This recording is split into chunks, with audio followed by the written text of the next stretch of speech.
This week we are going to cover a topic that was sent to us by a listener, but is also a topic that's going to be a bit challenging to discuss, because this week we're going to talk about what happens when we get it wrong. What happens when we think about making mental health diagnoses, when we talk about the process of making a diagnosis and deciding a treatment plan. What happens if we get it wrong? And it's easy, I don't want to say it's easy to get it wrong, but it's challenging to get it right. You don't want to say it's easy to get wrong, but it's easy to get it wrong. Right. We have 400 and some diagnoses in DSM-5. You really have to know that manual. You have to know it intimately in order to get it right. There are subtle differences in these various. First of all, you have symptom overlap. And then there are subtle differences that, well, this would be the diagnosis except for, and you have to know all the except fors. Otherwise, you're going to end up with the wrong diagnosis. So we're going to keep repeating that theme throughout the week, that it is it's a difficult, challenging business to make an accurate diagnosis. It's more challenging in children than it is in adults. Children are still developing, their brains are still developing, they are still developing. They're going to go through some developmental changes during early adolescence and late adolescence. So it's more challenging in children than adults, but it's challenging across the lifespan to get it right. There are many ways to get it wrong, and the reason that an accurate diagnosis is important is, and we're going to probably say this every day, is diagnosis guides treatment. And if you want the right treatment, you begin with the right diagnosis. Before we get into that, those of you that are watching on YouTube probably notice a difference. That's right. We have moved into a different room in our office suite. And we're still putting things together, trying to figure out what's going to happen. We're going to try some different graphics and some different things to go along with it. So we have a blank canvas behind us, but it won't be blank. It actually, when you're watching it, should not be completely blank. If our IT person is able to do their job, I think that's me. Which is always talk about challenges. No, this is good. The cameras, we have a different setup here. And it's a little disconcerting because we've gotten used to a certain setup. We had it for 514 podcasts or something. In the least. And now we've changed everything, so the camera's farther away and everything's farther away. But I like it better. I didn't like the camera when it was so close. It felt intrusive, intimidating, showed all my little imperfections. Just the little ones. the tiny, the big, it shows all your imperfections. And it's very disconcerting to talk and have yourself so close on the screen. So this is a little bit more comfortable.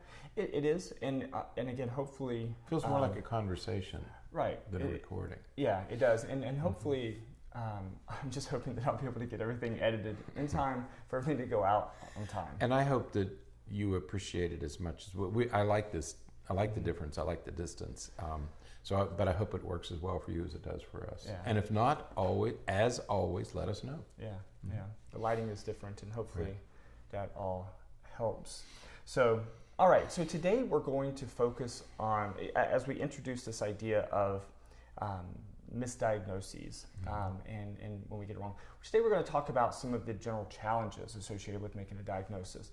And over the course of the week, we're going to highlight other very specific points, especially as it relates to diagnosing children, diagnosing adults, and so on. So the article that we linked in the show notes is talking about the importance of your diagnosis. And it's a great introduction to why it's important that your diagnosis is correct. That's right. And it's written for the patient, for the client, because it is, after all, your diagnosis. I mean, it's our obligation to get it right for you. And so we begin the week with the importance of the diagnosis for you. Right. And that's where the emphasis, I think, where the emphasis should be. Right, yeah. We want to get it right for you. Absolutely. So when we think about the challenges of making the diagnosis, you mentioned probably the biggest challenge a moment ago, and that's the fact that there are over 400, close to 500 different diagnoses, and that's just in the Diagnostic and Statistical Manual. That's right.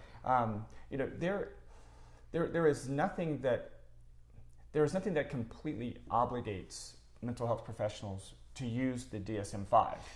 You don't have to. That's right. As long as you can find if you're billing insurance especially, as long as you can find a code from the International Classification of Diseases, the ICD. That's another book that has all mental health and physical health diagnoses in it. As long as you can find a code that you can bill that the insurance company will reimburse for, you're fine. But otherwise, there is nothing that obligates you to use the DSM-5. That's it's right. It's just the generally accepted manual. So one issue is you don't have to use DSM-5. But you mentioned ICD, which is in its 10th edition. So the manual is in its 5th edition. The International Classification of Diseases is in its 10th edition. Right. There was a study done in England, reported in the Lancet about 3 years ago, that took the symptoms of 300 patients and had one group of professionals use DSM-5 and one group of professionals use ICD-10. Same symptoms. Right. Ended up with completely different diagnoses. Okay. And so there are these structural problems in the field of psychiatry. Right. Okay.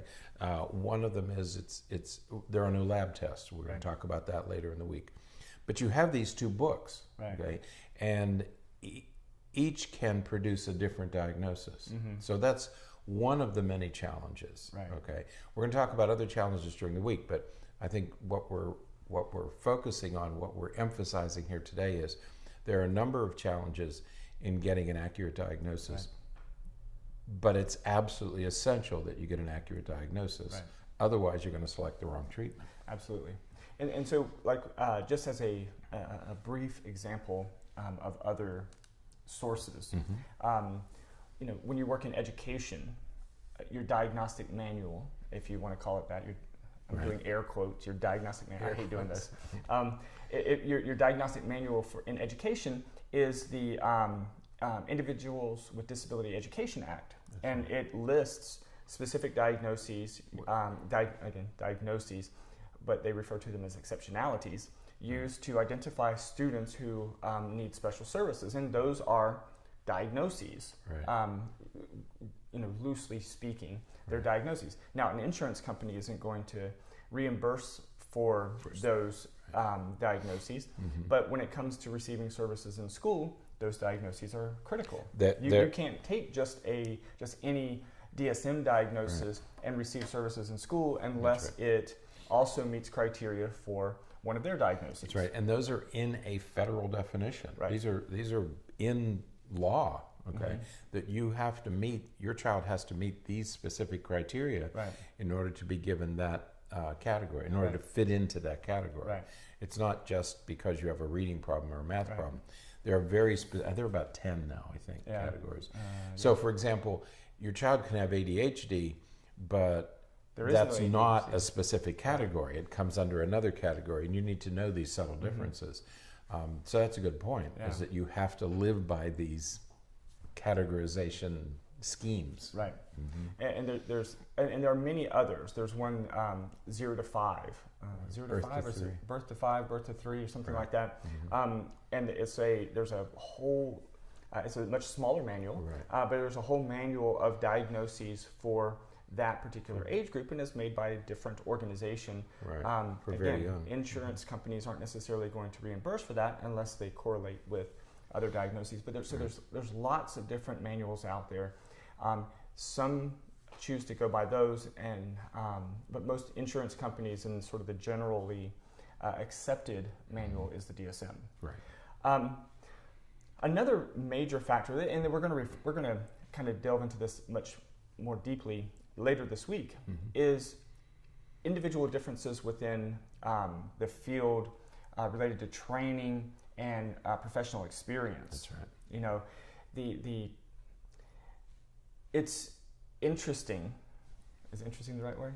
It's interesting when you start talking with, you know, from professional to professional, the various experiences they have, the training that they have, and thus the perspective that they come from when they're making a diagnosis. I think that your example from that Lancet article is perfect because, you know, all of those professionals, we would assume, are well trained, they're licensed, they know their craft, right. But then they come up with different diagnoses. Right. And it can't be, we would have to hope, that it can't be because some of them are competent and some of them are incompetent, or because some of them just know certain diagnoses and don't know other diagnoses. It has to be that they come from different training perspectives, they come from different schools of thought, and so when they see particular patterns of symptoms, it guides them in one direction or another, and they follow that for their diagnosis. Right. We are going to talk about that later in the week, specifically about those kinds of training issues, right. Theoretical background. Right. So there's training, there's your theoretical background, there's how you were trained during your residency or during your internship, what was emphasized. For example, I began my work in pediatric neurology. You began yours in developmental pediatric, pediatric psychiatry, okay? Because you were trained by a psychiatrist, I was trained by a neurologist, and we would frequently approach something from those two perspectives. Right. And then both of us did developmental pediatrics. That's a third perspective. Right. So do you see it as a neurological disorder, a psychiatric disorder, or a developmental disorder? Those are three very different perspectives. Absolutely. And the reason we have this confusion, the possible confusion, is because the psychiatric diagnoses, there are no lab tests. Right. They are all based on clinical symptoms. Okay. Right.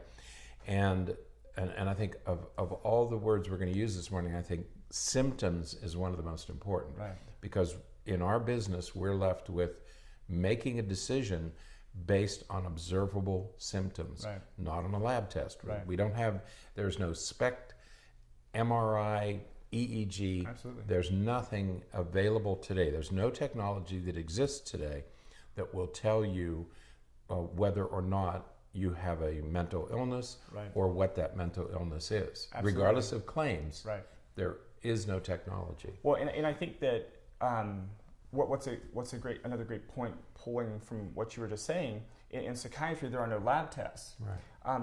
In neurology even, in developmental pediatrics even,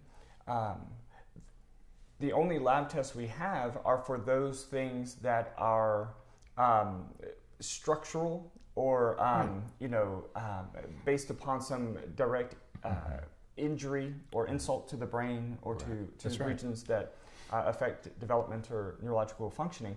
But if you go to a neurologist with symptoms of ADHD, there are no lab tests for that. I mean, just because you're seeing a neurologist. So even in these other domains, there are still no lab tests that you can use to say, this is what the problem is or that's what the problem is. And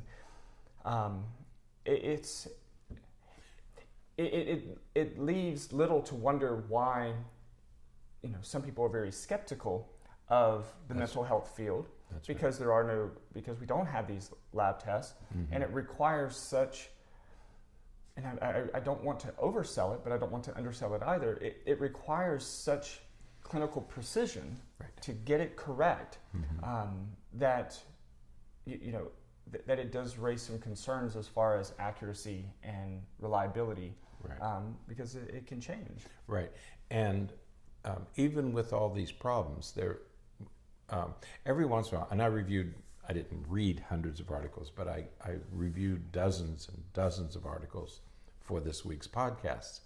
And every once in a while, you'd come up with one that would be, there is no such thing as mental illness. Right. These are hollow. There are things like mental illness. Okay, and so that's the other thing.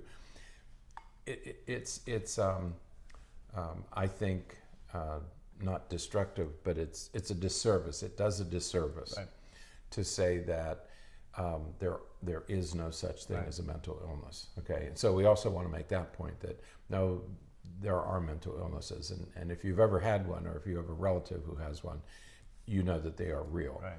We might not have a diagnostic test for them, but they are real. Right. But you make a good point. There are some times when, for example, there's a lot of information today about concussion. Right. Okay, if you suffer brain damage, then we can find that. Right. There are diagnostic tools that we can use to find a brain injury. Mm-hmm. Okay, and that brain injury might lead to psychiatric symptoms. Right. But in the absence of an injury, there are no diagnostic tests. Right, and just to make that really clear, we all know what a concussion is, but there's not a lab test for a concussion unless it causes, profound injury, structural, physical injury to the brain. It has to damage tissue, enough tissue that you can see it on a scan. Right, and it would have to be, there are very few labs that look at it in enough precision to identify some minor swelling and things like that from a concussion. But generally speaking, it's just a symptom. And we always tell patients, you don't want to find anything on any neuroimage, an X-ray, a CT, an MRI. You don't want to find anything because if you can find it, it's significant. Yeah. It's serious and it's significant. So, that's a point I think that we need to keep emphasizing. Mm-hmm. No blood test, no lab test. There's nothing you can bring with you to say I have this. There's no place in the world that you can go that will put you into some kind of a machine and tell you that you have a mental illness, let alone differentiate one mental illness from another mental illness, which some people claim they can differentiate ADHD from, say, autism spectrum disorder. We don't have that. That kind of technology simply doesn't exist today. Okay, so buyer beware. Yeah. Mm-hmm. The last thing I'm going to mention is that, because we're going to talk about this later this week as well, I didn't tell you about this, so this is a surprise for you. He does this every once in a while. We got it. We had a comment on one of our videos on YouTube that was challenging the idea of mental health treatment in general, therapy in general. Mm-hmm. And the idea was that that therapy doesn't work. That the only, if you have a mental health condition, the only thing that you are that's possibly helpful for you would be medication. And I'm mentioning that here because later this week, one of the topics we're going to really focus on is treatment. What happens when you recommend a treatment and that treatment is incorrect? When you say incorrect, you mean ineffective? Ineffective or makes things worse. Oh, makes it, okay. Because I was thinking sometimes our treatment makes it worse, not better. Right. And so we're going to talk about that and be very honest and frank about what that means and what happens in those circumstances. But when I see comments like that, or when I hear people talking about things like that, the first thing that I think of is, okay, this could be a person or is likely a person who has some experience and maybe had the wrong diagnosis made or had the wrong treatment, didn't find effectiveness, went to someone else, they got it right. And so then you gain the perspective that okay, this is what's going to help you find benefit. And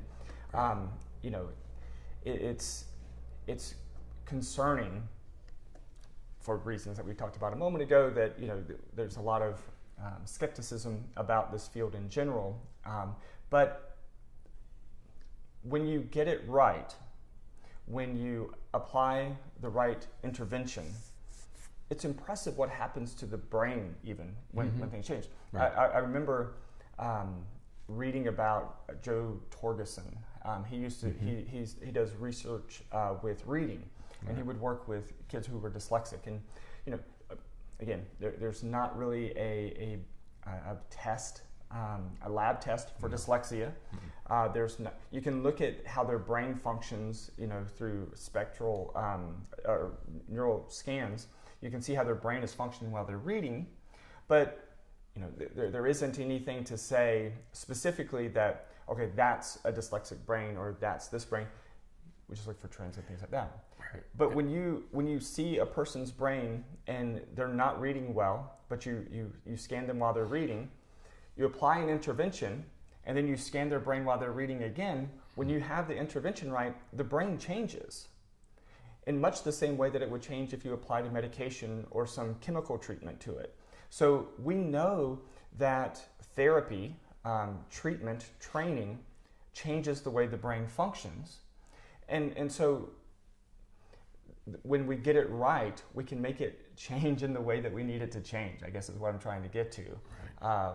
The treatment is going to be driven by the diagnosis, and you just have to get the diagnosis right to have success. But we don't want you to think that by scanning your brain, we can tell where your reading problem, right? That you have a reading problem, right? That's what I mean, right? Yeah, it's groups of kids, right? It's large groups that we scan. Mm-hmm. The best work in that was done by the Shaywitz, Ben and Sally Shaywitz at Yale, and they did all those original fMRI studies, functional magnetic resonance imaging, and it was a major contribution to the field of reading. I mean, it was. To me, it was Nobel Prize worthy. Yeah. I mean, it was just so important to the field of reading. Right. And yet they'll be the first to tell you, no, we can't put one kid in a machine and say, yes, you have a reading disability. Right. It's part of, every child is part of a large research study. Right. Yeah. That's why it's not diagnostic, but you can use it to monitor. You can use it to look for changes. And so you see what it looked like at baseline, you apply an intervention, and then see what it looks like after the treatment, and you can see differences. Right. It's not diagnostic, but it's effective for monitoring. So, So you're making the point that all of our treatments, whether it's a drug treatment or if it's practice of some type, could change the brain in some Right. It does, because the brain is plastic. Absolutely. It's malleable. It changes the brain, and because it changes the brain, the treatment matters. Right. This is how we get back to what we're talking about. The treatment matters, and the treatment is chosen based upon the diagnosis. A good example is phobias. Okay, and what do we ask people to do? What do we use? We use exposure therapy. Right. So it's a gradual exposure. That changes a part of your brain. Right. Being exposed and being able to tolerate it changes the circuitry in that area of your brain. Right. Okay. So they do make those changes. Change the brain, you change your behavior. Right. And change your behavior, change your brain. Goes both ways. So complicated? Yes. Okay. But take a look at this, the importance of your diagnosis. Right. You should begin to feel better relatively soon after you begin treatment, if the treatment is correct, is going to be effective. This idea of there's a little line in this article about your therapist is not just a friend who gets paid. Right. They're not just there to listen to you. Now, if that's what you want to do, that's fine. If that's what you need. If that's what you need, if you just want to get this stuff out, that's fine. But a therapist should also be doing something or have you do something. It may not be that the therapist is doing anything. It may be that the therapist asks you to do something different.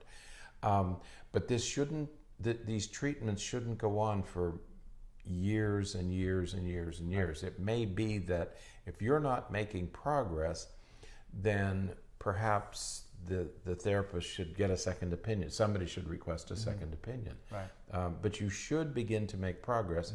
If you have the right diagnosis and you have the right treatment, huge questions, you should begin to make some progress, at least get symptomatic relief. Right. Okay.